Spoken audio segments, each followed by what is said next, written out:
Yo, so I played some Need for Speed Unbound recently, and I want to give you a quick first impression on the game, whether or not it's worth the money or time or not.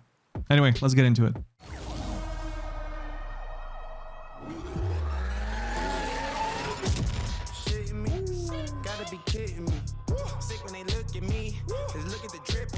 The game starts out kind of slow a little bit.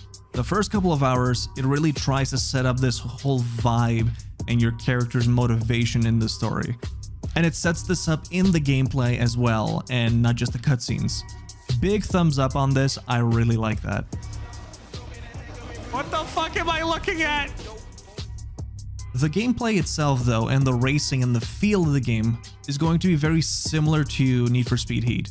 Although it's a little cranked down in terms of visual effects and how crazy they went on the neon and After Effects in Need for Speed Heat, which I found that super cool in the game, by the way. It really made it stand out in my opinion.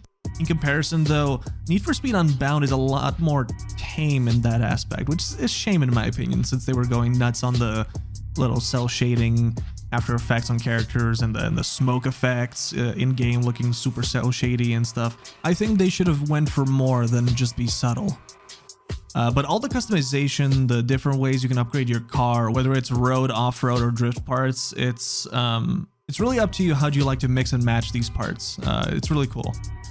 Personally, in Need for Speed Heat, it has the same thing. I went for this stupid build where I was completely drift focused, but had a stupid amount of acceleration. And then I had drag race tires, I believe, which made me go stupid fast. And I had a weird amount of grip for it being a drift car. So I can turn super sharp corners while drifting and yet keep all my speed while doing so. It was pretty awesome. So I hope I can do something similarly as stupid in Need for Speed Unbound. But yeah, I guess we'll see. Can't drive for shit. The gameplay loop is very similar to Need for Speed Heat. You got this day and night time cycle modes, although in this game it's forced on you whether it's day or night depending if you went to the garage already. You'll see every day there are different events and different amounts of events for different classes of cars during those days.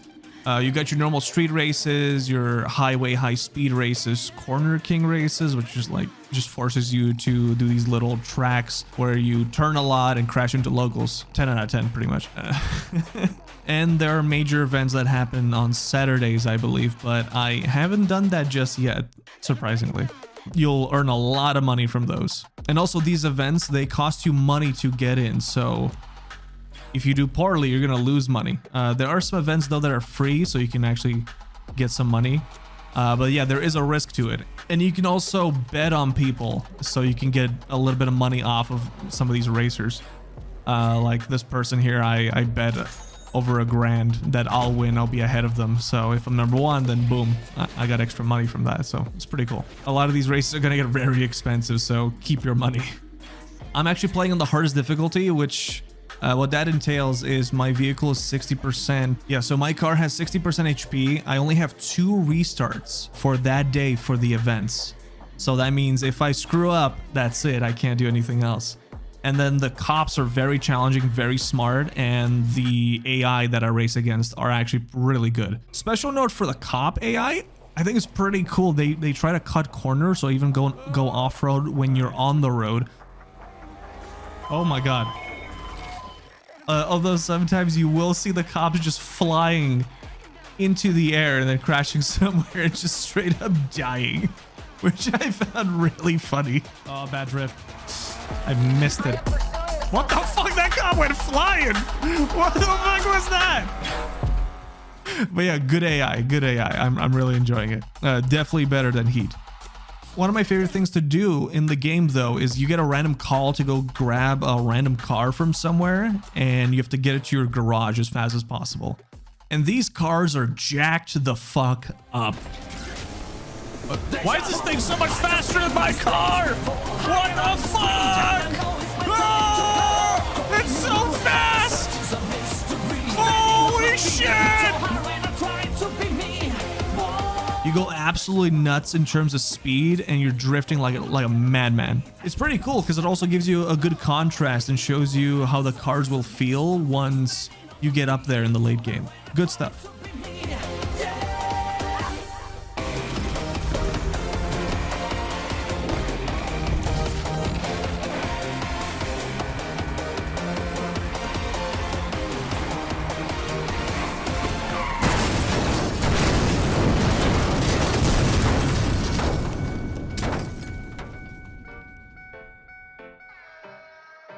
In terms of things to do around the map, you get pretty much all the stuff Need for Speed Heat did, like speed traps and seeing how fast you can go through a certain section of the road, and some other stuff that are scattered here and there. There are also some collectibles that you can get, like you find these weird little these little golden pug statues or whatever, and you get some money out of it, so that's kind of neat.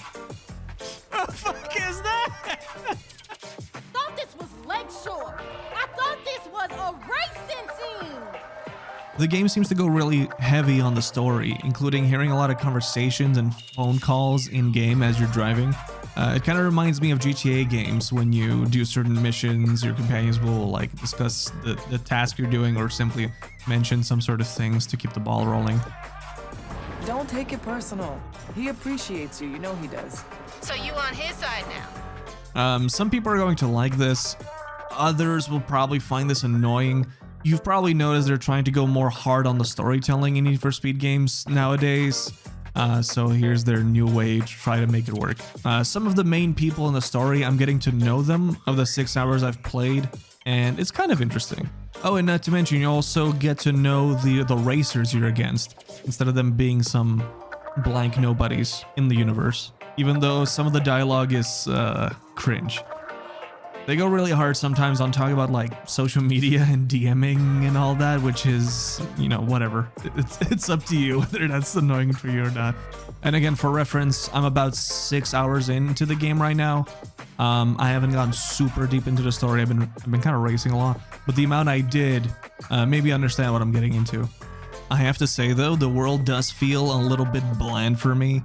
It's less colorful or less thematic, like in comparison for Need for Speed Heat. I'm talking about this specifically also because in the trailers they went really hard on this feature. For a game trying to go for cel shading, cartoony look on the characters and some of the car effects like the smokes, the trails, the boost, I was surprised everything else in the world looks normal or just kind of bland.